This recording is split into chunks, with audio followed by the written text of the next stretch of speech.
Hi viewers, welcome to our channel. ప్రస్తుతం మనతో పాటు ప్రముఖ పొలిటికల్ అనలిస్ట్ ఇమ్మంది రామారావు గారు ఉన్నారు. వారితో ఒకసారి మాట్లాడదాం. సార్ నమస్కారం సార్. నమస్తే బాబు. సార్, కొరియోగ్రాఫర్ రాకేష్ మాస్టర్ గారు బూమ్ బూమ్ బీళ్లు తాగే చనిపోయారు అని చెప్పేసి మంత్రి కొల్లు రవీంద్ర గారు చెప్పేసి కొన్ని సంచలన వ్యాఖ్యలు చేయడం చూస్తున్నాం సార్. మరి నిజంగా బూమ్ బూమ్ బీళ్లు తాగే ఆయనకి ఇటువంటి పరిస్థితి వచ్చిందా? మరి ఇంకా చాలా మంది ఈ ఈ మద్యం ఉన్నాయి కదా, డిఫరెంట్ కంపెనీల ద్వారా తీసుకొచ్చినాయి, వీటి వల్ల ఎటువంటి ఎఫెక్ట్ చూపించారు ఆంధ్రప్రదేశ్ లో? దీని గురించి ఏం చెప్తారు సార్ మీరు? ఇది ఒక నాగరికతతో కూడుకున్నటువంటి విషయం కాదు, అనాగరికంగా జరిగిన చర్య ఇది. అంటే అనాగరికంగా ఎందుకు అంటున్నానంటే, పూర్వం రోజుల్లో కాపు సారా అనేవాళ్ళు. కాపు సారా అంటే కాచిన సారాయి అని అర్థం. దాంట్లో ఉన్నటువంటి ఆ వస్తువులన్నీ మనిషికి బలాన్ని చేకూర్చే వస్తువులు అన్నమాట.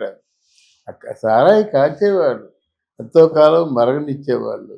వాళ్ళు ₹1 సారాయి తాగినట్టయితే ఆ రోజుల్లో ₹10 పనిచేసేవాళ్ళు. అంత శక్తిని ఇచ్చేది, ఆరోగ్యంగా ఉండేవాళ్ళు. ఆ సారాయి తాగిన వాళ్ళు ఎక్కువ అన్నం తినేవాళ్ళు, ఎక్కువ పనిచేసేవాళ్ళు. అంటే అందులో ఎవరు ఏం తాగుతున్నామో తెలియకుండా తాగినటువంటి రోజుల్లో వాళ్ళు హాయిగా బతికారు, ఎవరో చచ్చిపోలేదు, నిండా ఆయుష్తో బతికారు. ఇప్పుడు సైన్స్ ఎంత డెవలప్ అయిన తర్వాత ఈ లెక్కర్లు కూడా ₹10,000 వాల్యూ లెక్కర్స్ వచ్చిన తర్వాత ఆ 10,000 వాల్యూ ఆఫ్ హెల్త్ ఇవ్వాలి కదా.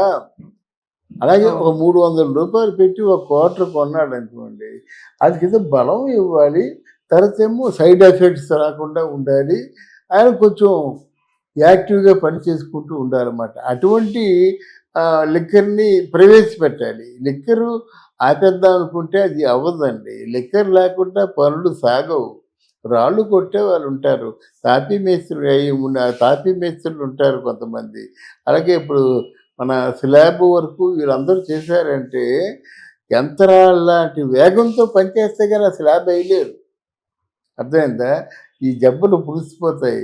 ఒక నిచ్చెనల మీదో దేని మీదో అలాగా పాక్కుంటూ బరువు ఎత్తుకుంటూ వీళ్ళు చేస్తారు. దీనికి అంతటికి కూడా ఏదో ఎక్స్ట్రా ఎనర్జీ కావాలి. సహజంగా మంత్రులు ఉన్నారనుకోండి, ఉదయం ఎత్తుతారు, మధ్యాహ్నం ఏదో అక్కడే తినేస్తారు, లేదంటే సాయంత్రం వరకు ఉండి సాయంత్రం తింటారు. ఇంటికి వెళ్ళినప్పుడు వాళ్ళు నిద్ర పట్టదు, నిద్రపోలేరు అన్నమాట. మళ్ళీ ఆ పట్టులన్నీ ఇరిగిపోతాయి కానీ నిద్రపోలేదు. అందువల్ల ఈరోజు మనం మందులు ఎలాగైతే వాడుతున్నామో ఆ లిక్కర్ను కూడా అలాగే వాడుతున్నారు అన్నమాట. అందుకే మందు అని పేరు వచ్చింది. అది వాళ్ళకి మందులా పనిచేస్తుంది.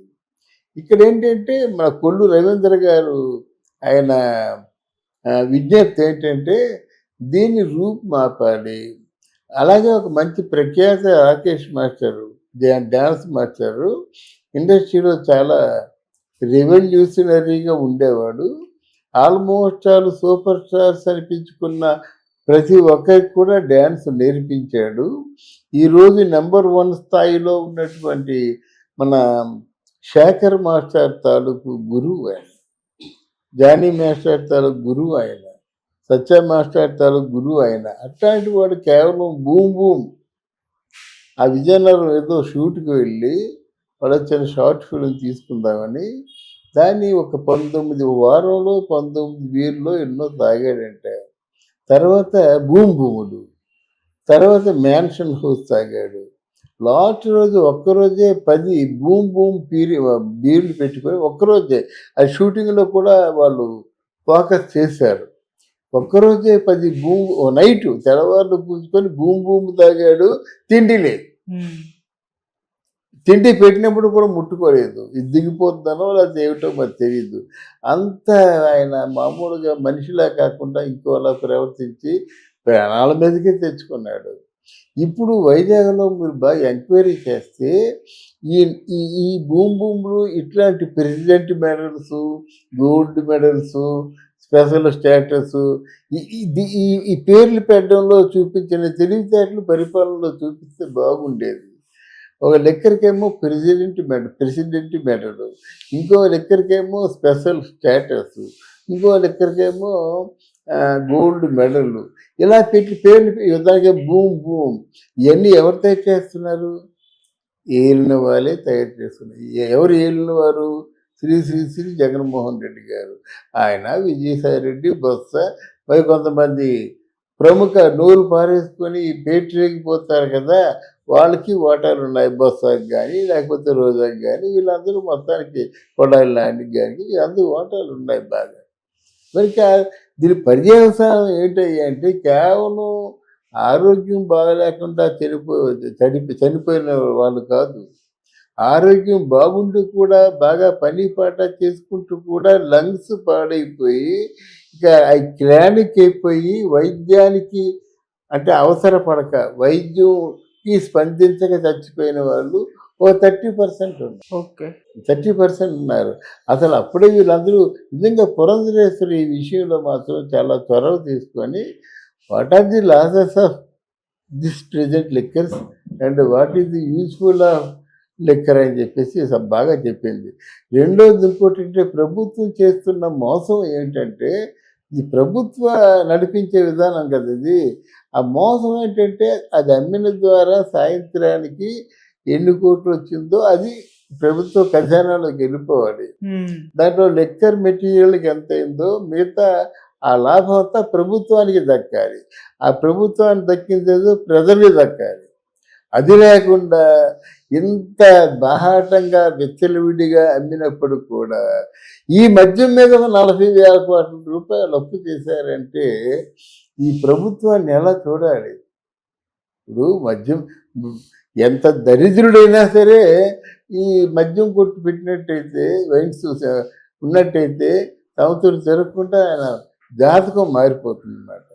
అలాగ ఉన్నటువంటి మద్యం మీద కోట్లు కోట్లు వచ్చిన లెక్క డొక్క లేకుండా డిజిటలైజేషను అదేమి లేకుండా అంటే